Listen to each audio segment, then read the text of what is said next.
How's it going, guys? In today's video I'm going to show you how to install a wall light on your house. During the recent hurricane passing through our beautiful Florida, my side garage door light got broken and I needed to find a replacement. My chief design officer, also known as Wifey, really liked this wall lantern made by Lintem for its simple, modern and minimalistic style. It's also made of high quality materials. We've got real glass and aluminum frame. The glass is clear and allows for very bright light operation. There's no glass panel on the bottom, which should keep the bugs and mosquitoes from getting trapped inside.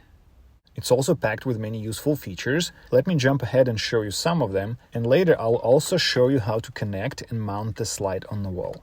This lantern has motion activation sensor. It's located on the bottom to make sure there's no obstruction, and it can detect even small kids and pets. For comparison, my garage lights have it located on the top, which could potentially create a dead zone, and it also gets beat up by the sun pretty badly. As you can see, they're already crumbling, and I think I'm going to be replacing these very soon as well.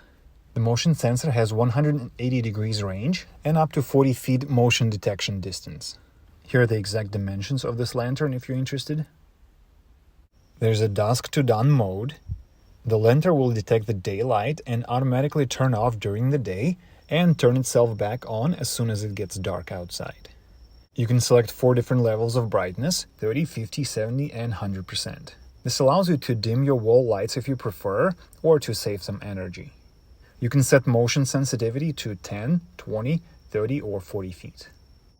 In automatic mode, you can set the light to be completely off or to be at 30 or 50% brightness in a standby. As soon as the motion is detected, the light will switch to 100% brightness. As soon as there's no more motion, the light will turn off after 60 seconds. There's also a test mode available.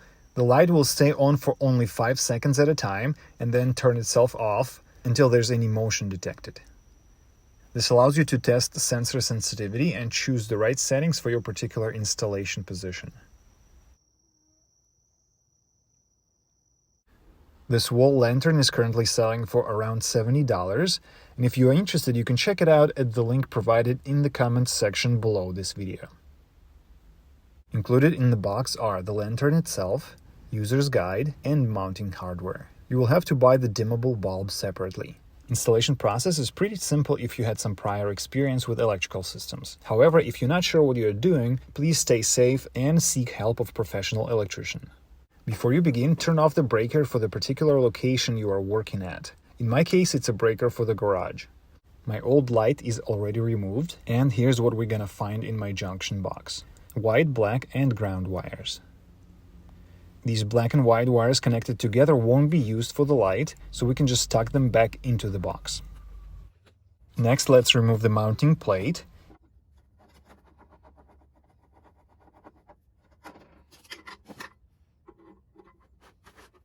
It has screw holes on the sides, and that's exactly how we need to orient them when mounting the plate on the wall. Feed all 3 wires through the large hole in the middle. Attach the plate using included mounting screws.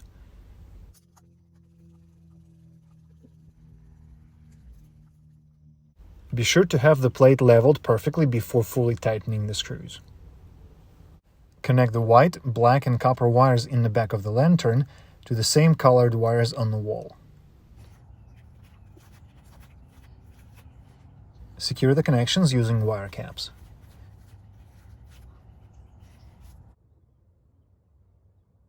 Attach the ground wires to the mounting plate using this green screw. Place the wires inside the junction box and then hang the lantern.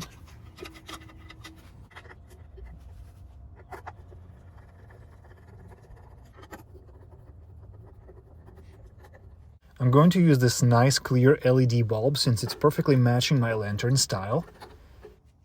Test your new light and make sure everything is working well.